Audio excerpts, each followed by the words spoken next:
તમારું બધાનું સ્વાગત છે। એકમ નંબર 9 છે એની અંદર તે પાછા આપણે આગળ સમજવાના છીએ।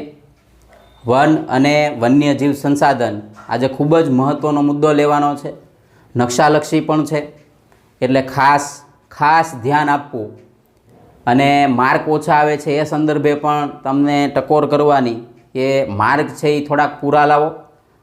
આળસ ન કરો ટેસ્ટ દેવાની અંદર, ઘણા વિદ્યાર્થીઓ ટેસ્ટ જ નથી આપતા, તો એ પણ પોતે ધ્યાન આપે। ચાલો, તો હવે ગયા લેક્ચરની અંદર આપણે વાઘ પરિયોજનાથી શરૂ કરેલું। તો વાઘ પરિયોજના છે વાઘના સંરક્ષણ માટે બનાવવામાં આવેલી ઈસવીસન 1971ની અંદર। ત્યારબાદ આપણે સમજાતા ગેંડા પરિયોજના એટલે કે રાઇનો વિઝન અંતર્ગત જે છે ગેંડાઓની સંખ્યામાં વધારો થાય, ખાસ કરીને એક સિંગી ગેંડાના સંરક્ષણ માટે ભારત સરકાર દ્વારા આ યોજના છે શરૂ કરવામાં આવી। ત્યારબાદ એની પછીની જે યોજના છે ઘડિયાળ પરિયોજના, વચ્ચે કદાચ એકાદી સ્કીપ થઈ ગઈ હોય તો એ સમજી લેજો, જોઈ લેજો। તો આ જે પરિયોજના જે છે કાલે જ આપણે એના વિશે ચર્ચા કરી ગયા। ઘડિયાળ નહીં પણ ઘડિયાળ, તો મીઠા પાણીમાં જોવા મળતા જે મગરો છે એ મગરોની સંખ્યામાં વધારો થાય એ સંદર્ભે આ યોજના છે એ લોન્ચ કરવામાં આવેલી। એનું આગળથી મોઢું છે એ ખૂબ જ સારું મોટું હોય છે, લાંબુ હોય છે, તો એના સંરક્ષણ માટે આ યોજના શરૂ થઈ। તો ખાસ યાદ રાખો ઘડિયાળ પરિયોજના વિશે। તો જુઓ હવે, તો 1970ના દશકામાં, જો અહીંયા ધ્યાન, જો 1970ના દશકામાં, દશકો એટલે 10 વર્ષ થાય, બરાબર, એટલે 1970ના દશકામાં આ પ્રજાતિ લુપ્ત થવાને આરે હતી અને ભારત સરકારે પગલાં લઈને મીઠા પાણીના મગરની પ્રજાતિને બચાવવા માટે ઘડિયાળ પરિયોજના છે એ શરૂ કરી અને અત્યારે પણ કાર્યરત છે। એ પછીની મહત્ત્વની અને મહત્વાકાંક્ષી યોજના છે ગીધ પરિયોજના। જો તો ખાસ યાદ રાખો મિત્રો, આ સવાલ પૂછાય છે। તો ગીધ છે એ કુદરતી સફાઈ કામદાર છે, તો આ એક વસ્તુ યાદ રાખો, કુદરતી સફાઈ કામદાર। આપણે માણસની અંદર પણ આપણે જોઈએ છીએ કે ઘણા બધા લોકો છે એ કચરો ઉપાડવાનું કામ કરે છે, જે ખરેખર એવું કાર્ય છે કે જે બધા કરતાં શ્રેષ્ઠ કાર્ય, પણ લોકોની જે નજર છે અથવા તો લોકોને એ લોકો જે કચરો ઉપાડે એના પ્રત્યે જે લોકોની સૂગ છે એ ન હોવી જોઈએ, કારણ કે એ આપણી ગંદકી સાફ કરે છે, બરાબર, એટલે એના પ્રત્યે છે ને માનવતાભરો વ્યવહાર કરવો એ આપણી એક પવિત્ર અને નૈતિક ફરજ છે। એમ જો આ ગીધ છે, તો ગીધ એ કુદરતી સફાઈ કામદાર છે, કારણ કે મેં તમને ત્યારે કીધું હતું કે એ મૃત ઢોર હોય, એ મૃત ઢોરનું છે એ માંસ ખાવાનું કામ કરે। સડી ગયેલું માંસ હોય તો પણ એ ચાંચ દ્વારા, એની ચાંચ એટલી બધી તીક્ષ્ણ હોય કે તીક્ષ્ણ ચાંચ દ્વારા અંદરનું માંસ પણ છે ઠોલીને ખાઈ જાય છે, તો એ સારી બાબત છે। અને ભારતમાં ગીધની, તો આ પણ યાદ રાખજો કે ભારતની અંદર ગીધની 9 પ્રજાતિ છે એ જોવા મળે છે। ભારતની અંદર ગીધની કેટલી પ્રજાતિ? તો કે 9 પ્રજાતિઓ છે એ જોવા મળે છે। માણસની તો અનેક પ્રજાતિઓ છે, બરાબર, કારણ કે માણસ જે છે બોલે કાંઈક અને કરે કાંઈક, બરાબર, તો ગીધ છે એની 9 પ્રજાતિ છે અને 2004ની અંદર છે આ યોજના છે એ લોન્ચ કરવામાં આવી અને સફળ રીતે આજે પણ છે એ કાર્યરત છે। ઓકે, તો ગીધ છે ને આપણને આમ થોડુંક જોવામાં ઓલું લાગે પક્ષી તરીકે, બરાબર, પણ છતાં પણ એ કુદરતી અવસ્થાની અંદર જે છે જોવા મળે છે। અને બીજા નંબર એમ પણ કહી શકીએ કે ગીધ જેવા અનેક એવા પક્ષીઓ છે કે જે કુદરતની અંદર ખૂબ જ સારું એવું કાર્ય કરે છે। એક માણસ જ એક એવું પ્રાણી છે, એમાંય તે 80% પબ્લિક એવી છે કે જે કુદરત માટે છે હાનિકારક છે, બરાબર। ચાલો, તો આ યોજના શરૂ થઈ।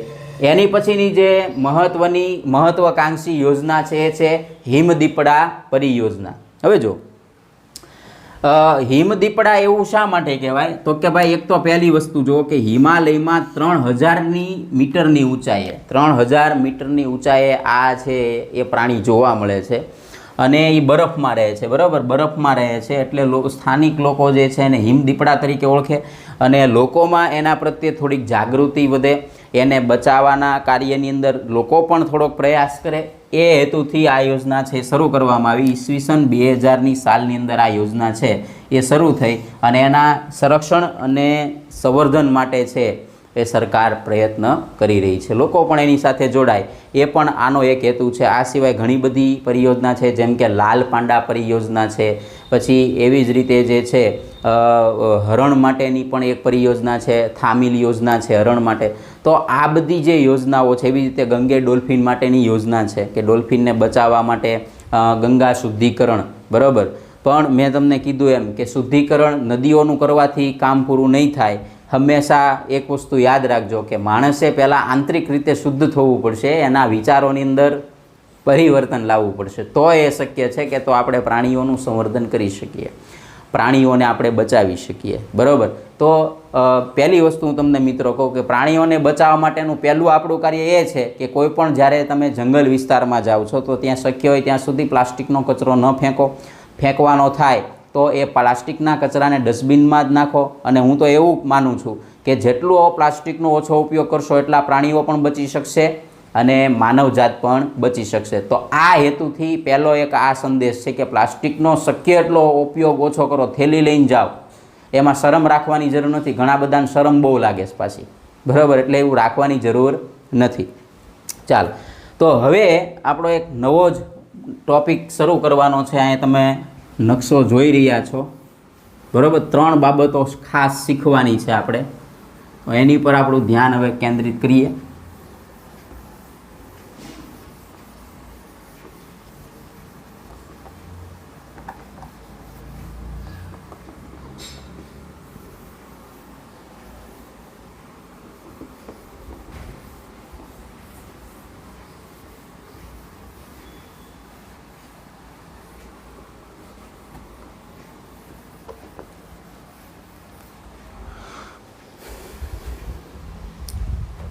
તો એની અંદર જે પહેલો મુદ્દો છે એ છે અભયારણ્ય, બરાબર.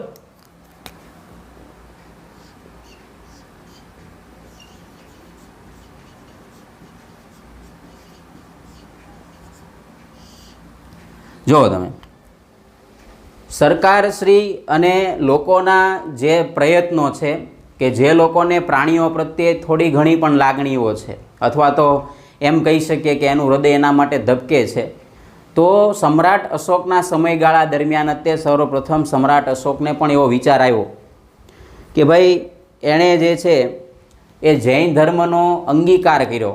એ સમયથી એને એવું લાગ્યું કે ભાઈ પ્રાણીઓ પક્ષીઓની એવી જગ્યા હોવી જોઈએ કે જ્યાં શિકાર પ્રવૃત્તિ છે એની પર પ્રતિબંધ લાદી શકાય. તો એ સમયગાળાથી જે છે આવા વિચારોને અધીન આવા પ્રાણીઓને પક્ષીઓ માટે છે એ ખાસ વ્યવસ્થા કરવામાં આવી. અને એ વ્યવસ્થાના પરિપાક રૂપે આપણી સમક્ષ આજે અભયારણ્ય, રાષ્ટ્રીય ઉદ્યાન અને જૈવ આરક્ષિત ક્ષેત્રો છે એનું નિર્માણ સમગ્ર વિશ્વ કક્ષાએ આજે કરવામાં આવી રહ્યું છે. અને પ્રાણીઓ અને પક્ષીઓ અને જીવજંતુઓ માટે, વનસ્પતિઓ માટે એ ખૂબ જ મહત્ત્વની અને મહત્ત્વાકાંક્ષી માનવોની પહેલી જો પહેલ હોય તો એને આપણે આ કહી શકીએ. તો જો નામની અંદર જ એવું લખ્યું છે, તમે એની સંધિ છોટી પાડો તો આવું થાય અભય વત્તા અરણ્ય, બરાબર છે. જો આવું થઈ શકે, જો અહીં ધ્યાન રાખજો, અભય વત્તા અરણ્ય.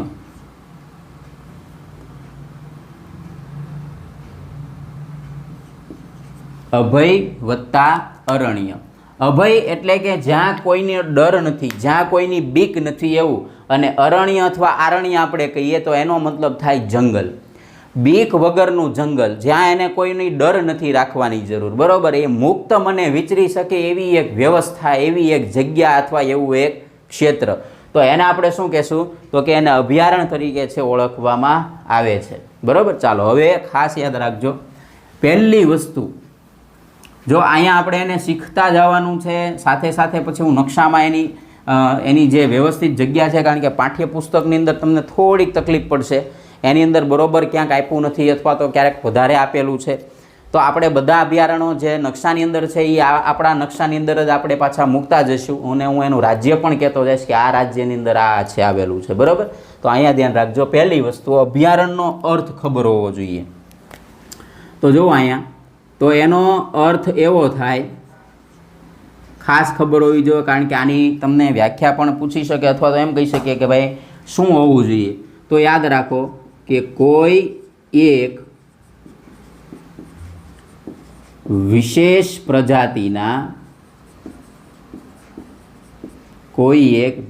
પ્રજાતિના સંરક્ષણ માટે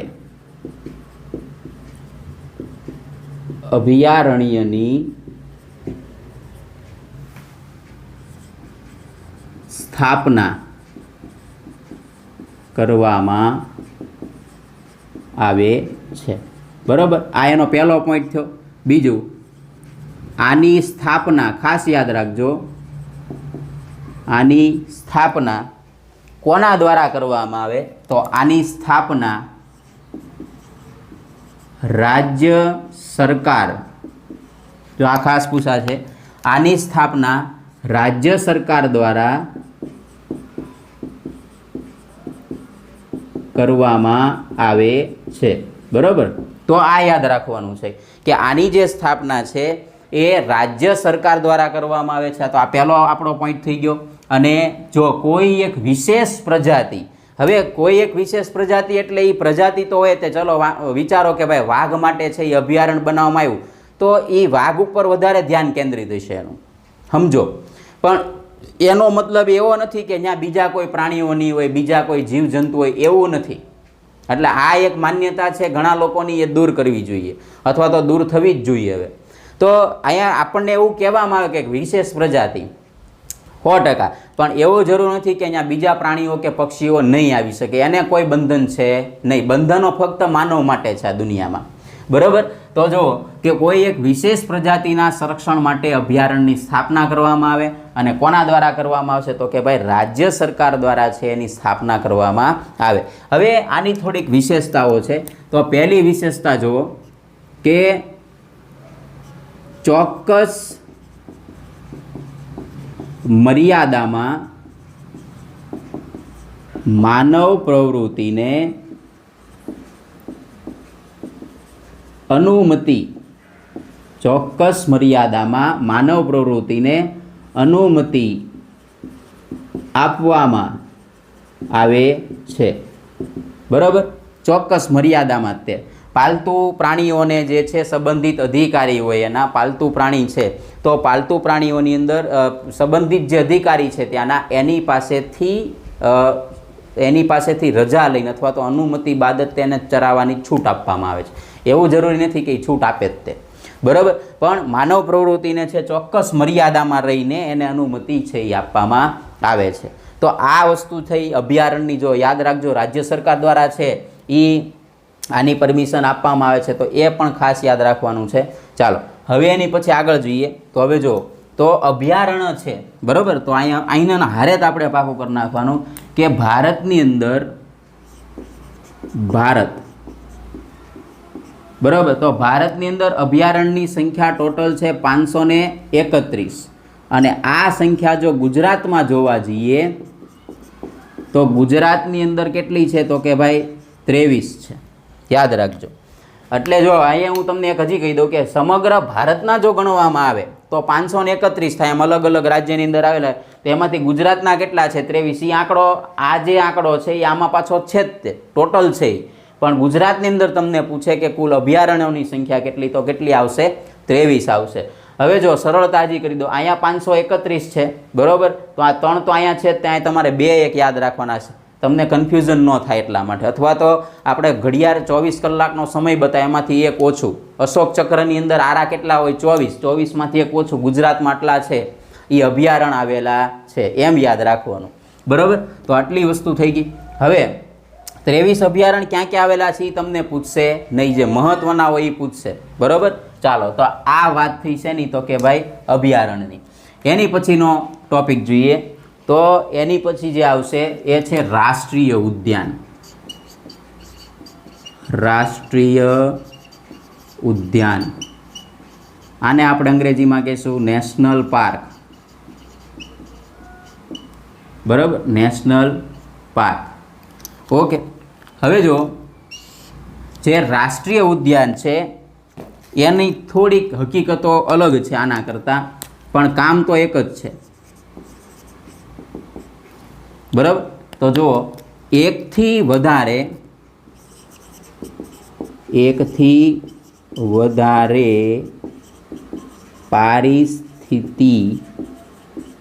પારિસ્થિતિકી તંત્ર આધારે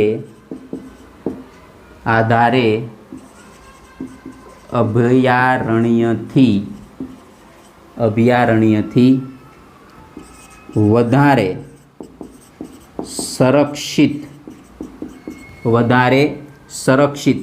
ક્ષેત્ર એટલે શું તો કે ભાઈ રાષ્ટ્રીય ઉદ્યાન. એટલે શું થાય? રાષ્ટ્રીય ઉદ્યાન. આપણે ઉપર એક મુદ્દો આપણે ભૂલી ગયા, એ આપણે લખી નાખીએ કે ભાઈ મહત્વના અભયારણ્યો કયા કયા છે. તો મહત્વના અભયારણ્યો અહીં લખું છું. એની અંદર તમને જે આપેલા છે એ પ્રમાણે એક છે પેરિયાર, બરાબર. એવી જ રીતે છે એક ચંદ્રપ્રભા, અને એક છે એતુરનાગમ, બરાબર. આ મહત્વના અભયારણ્ય. તો અહીંયા જુઓ હવે, તો રાષ્ટ્રીય ઉદ્યાન છે એ એકથી વધારે પારિસ્થિતિકી તંત્રને આધારે અભયારણ્યથી વધારે સુરક્ષિત છે. એટલે કે આ કેમ એક જ પ્રજાતિ માટે હતું. આની અંદર એવું ન, આની અંદર બધી પ્રજાતિઓનું સંરક્ષણ કરવામાં આવે, ત્યાંની વનસ્પતિઓ, ત્યાંના જીવજંતુ, તો એ બધાનું ધ્યાન રાખવામાં આવે. એને શું કહેવાય? રાષ્ટ્રીય ઉદ્યાન, એટલે કે નેશનલ પાર્ક. હવે જો અહીંયા ધ્યાન રાખજો, જોજો. હવે આની જે સ્થાપના છે, તો યાદ રાખજો, રાષ્ટ્રીય ઉદ્યાનની સ્થાપના. હવે જો અહીંયા કોણ કરતું હતું? રાજ્ય સરકાર કરતી હતી ને. હવે જો રાષ્ટ્રીય ઉદ્યાન થઈ જાય તો યાદ રાખવાનું, રાજ્ય સરકાર પ્લસ કેન્દ્ર સરકાર. આમ યાદ રાખવાનું છે. રાજ્ય સરકાર અને કેન્દ્ર સરકાર બંને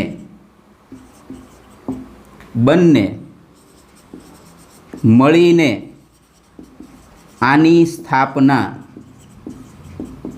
સ્થાપના કરે છે, બરાબર. બંને મળીને આની છે એ સ્થાપના કરે છે. તો આ યાદ રાખવાનું છે. એકથી વધારે પારિસ્થિતિકી તંત્ર ને આધારે અભયારણ્યથી વધારે સુરક્ષિત ક્ષેત્ર એટલે રાષ્ટ્રીય ઉદ્યાન. રાષ્ટ્રીય ઉદ્યાનની સ્થાપના રાજ્ય સરકાર અને કેન્દ્ર સરકાર બંને મળીને છે એ કરે છે, બરાબર. હવે અહીંયા જો, અહીંયા પાલતુ પશુઓને આપણે પહેલેથી અનુમતિ લીધી હોય તો લઈ જઈ શકતા હતા, પણ રાષ્ટ્રીય ઉદ્યાનની અંદર પાલતુ પશુઓને તમે અનુમતિ લીધી હોય કે ન લીધી હોય, તમને પરમિશન આપવામાં આવતી નથી. એટલે ધ્યાન રાખજો કે રાષ્ટ્રીય ઉદ્યાનની અંદર પાલતુ પશુઓને ચરાવવા માટે પણ પ્રતિબંધિત વિસ્તાર છે. માનવ પ્રવૃત્તિ માટે પણ પ્રતિબંધિત વિસ્તાર. હવે જો માનવ પ્રવૃત્તિ એટલે શું? તો કે માનવો મુક્ત રીતે આવજાવ કરી શકે અને માનવ પ્રવૃત્તિ કહેવાય. એ વૃક્ષો કાપી શકે ને અંતે પણ એને અંદર જોવા જઈ શકે. સમજો, એનો જે સમય અનુકૂળ સમય હોય એ નક્કી કરેલો હોય, એને રાખેલા ત્યાંના કોઈ વ્યક્તિ છે એ સાથે આવતા હોય તો જઈ શકાય, બરાબર. પણ યાદ રાખજો કે અહીંયા પાલતુ પશુઓને ચરાવવા પર સંપૂર્ણપણે શું છે? પ્રતિબંધ છે. ચાલો હવે જો, હવે ભારત છે તો ભારતની અંદર આની જે સંખ્યા છે, બરાબર, રાષ્ટ્રીય ઉદ્યાન છે તો સમગ્ર ભારતની અંદર રાષ્ટ્રીય ઉદ્યાનની સંખ્યા કેટલી છે? 103. અને એવી જ રીતે ગુજરાતની અંદર રાષ્ટ્રીય ઉદ્યાનની સંખ્યા કેટલી છે? 4 છે, બરાબર. હવે પાઠ્યપુસ્તકની અંદર તમને એવું કીધું કે ભાઈ ગુજરાતની અંદર રાષ્ટ્રીય ઉદ્યાનની સંખ્યા કેટલી? 4 છે. હવે એ 4 કયા કયા હું અહીંયા લખું છું, પાઠ્યપુસ્તકમાં 4 નથી આપ્યા, બરાબર. તો અહીંયા જો ધ્યાન રાખજો, જે ગુજરાતના છે એ જ લખું છું.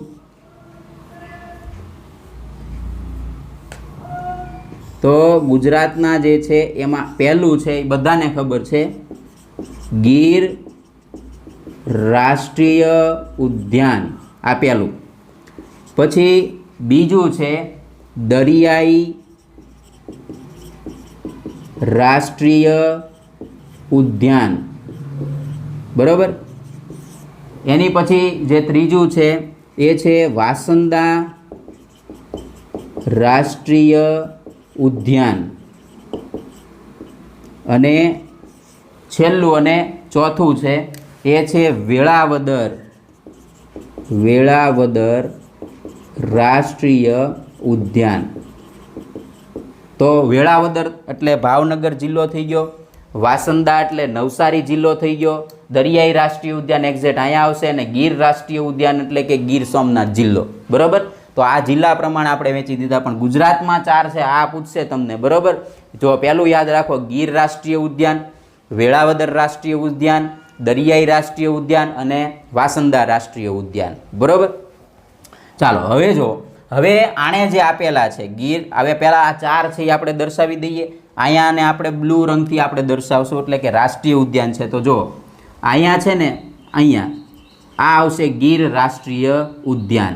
બરાબર, ગીર રાષ્ટ્રીય ઉદ્યાન. હું અહીં ખાલી લખું છું તમને સરળતા માટે, ગીર રાષ્ટ્રીય ઉદ્યાન. પછી દરિયાઈ રાષ્ટ્રીય ઉદ્યાન, તો આ જે છે ને પિરોટન ટાપુ ને એ બધું કહેવાય. તો અહીંયા જે છે આ ભાગ છે એ દરિયાઈ રાષ્ટ્રીય ઉદ્યાન તરીકે ઓળખવામાં આવે. તો અહીં લખી નાખું દરિયાઈ રાષ્ટ્રીય ઉદ્યાન. બરાબર, એક ગીર એક દરિયાઈ. પછી છે વાસંદા, તો વાસંદા રાષ્ટ્રીય ઉદ્યાન છે એ દક્ષિણ ગુજરાતમાં અહીંયા આવશે, નવસારી જિલ્લો. તો અહીંયા છે વાસંદા રાષ્ટ્રીય ઉદ્યાન. પછી છે વેળાવદર, તો એ ભાવનગર જિલ્લાની અંદર અહીંયા આવશે. બરાબર, તો આને આપણે નામ આપશું વેળાવદર. થઈ ગયા. ગુજરાતની અંદર 4 રાષ્ટ્રીય ઉદ્યાનો છે. આ સિવાય ભારતમાં કેટલા છે? 103. હવે પાઠ્યપુસ્તકની અંદર મહત્ત્વના તમને આપેલા છે. તો મહત્ત્વના જે રાષ્ટ્રીય ઉદ્યાન છે જે આપણે યાદ રાખવાના છે, એક છે કાંજીરંગા, પછી એક છે કોર્બેટ. બરાબર, જીમ કોર્બેટ એવું પણ તમે કહી શકો. પછી વેળાવદર, એ આપણે અહીંયા આવી ગયેલું છે છતાં લખું છું વેળાવદર. પછી ગીર, બરાબર, વેળાવદર, ગીર અને દચીગામ. હાલો, તો આ થઈ ગયા આપણા. હવે જો હજી આ કાંજીરંગા, કોર્બેટ, વેળાવદર, ગીર અને દચીગામ. તો જો ખાસ યાદ રાખજો આ નકશા પૂરતું. તો હવે જો, તો આટલા થઈ ગયા. તો હવે એની અંદર જો દચીગામ છે એ અહીંયા આવશે, તમારે અહીંયા યાદ રાખવાનું છે ને, દચીગામ. તો હવે તો આ કેન્દ્ર શાસિત પ્રદેશ થઈ ગયો. આ છે એનો આટલો ભાગ છે એને કહેવાય જમ્મુ. બરાબર, તો આ જે ભાગ છે ત્યાં દચીગામ તમારે યાદ રાખવાનું છે. પછી એક આપણને આપેલું છે કોર્બેટ, તો અહીંયા છે ને ઉત્તરાખંડ રાજ્ય છે, ઉત્તરાખંડ. અહીંયા આપણે યાદ રાખવાનું છે કોર્બેટ. બરાબર, અને હજી એક અહીંયા છે ઈ છે, અલગ છે રાજાજી. બરાબર, તો એ બે છે ઉત્તરાખંડ રાજ્યમાં છે. કયા રાજ્યની અંદર? ઉત્તરાખંડ. ચાલો હું અહીં રાજ્ય લખી નાખું, ઉત્તરાખંડ. બરાબર, ઉત્તરાખંડ રાજ્યની અંદર છે. આ તો આપણને ખબર છે ગુજરાત રાજ્યની અંદર છે. આ કેન્દ્ર શાસિત પ્રદેશ જમ્મુની અંદર છે.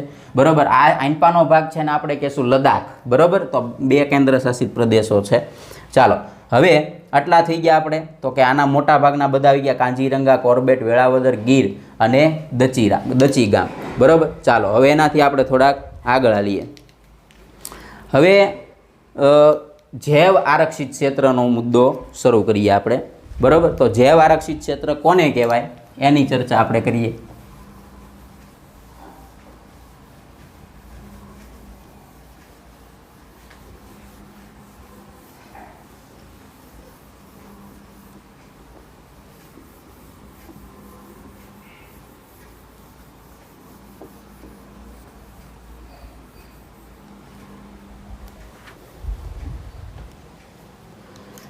હવે જૈવ આરક્ષિત ક્ષેત્ર,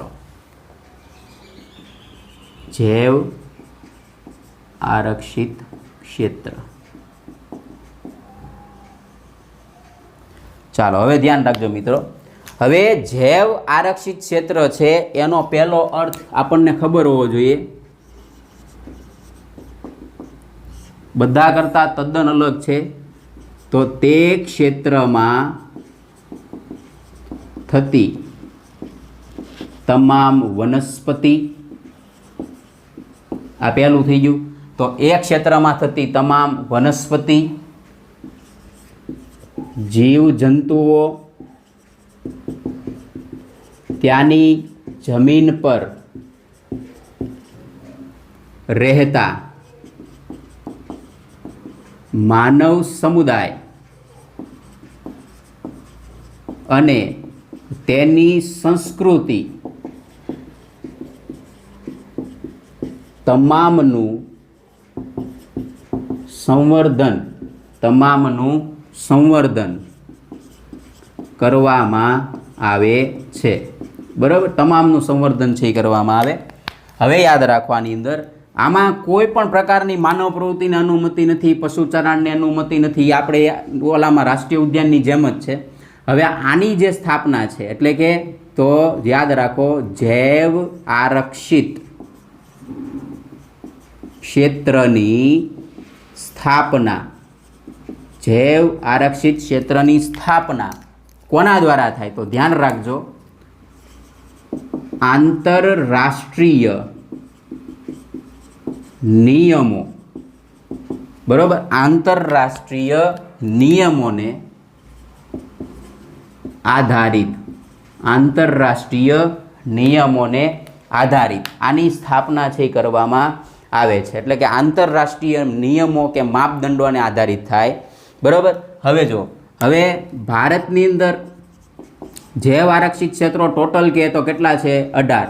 અને ગુજરાતની અંદર કે તો ગુજરાતની અંદર ફક્ત એક જ જૈવ આરક્ષિત ક્ષેત્ર છે એ આવેલું છે, બરાબર. હવે જે મહત્વના જૈવ આરક્ષિત ક્ષેત્રો છે એની આપણે જો નોંધ કરીએ તો એક છે નીલગિરી, બરાબર. તો આ પહેલું થઈ ગયું. એવી જ રીતે મન્નારની ખાડી, બરાબર. એવી જ રીતે આપણે જોઈએ તો ગ્રેટ નિકોબાર, બરાબર. આ સિવાય સુંદરવન, સુંદરવન, પંચમઢી, બરાબર, પંચમઢી. અને ગુજરાતની અંદર છે તો કચ્છનું રણ, કચ્છનું રણ. હવે આનો એક નિયમ છે કે ભાઈ ટોટલ વિસ્તાર કેટલો હોવો જોઈએ? તો કે 5000 ચોરસ કિલોમીટર વિસ્તાર ઓછામાં ઓછો હોવો જોઈએ, બરાબર.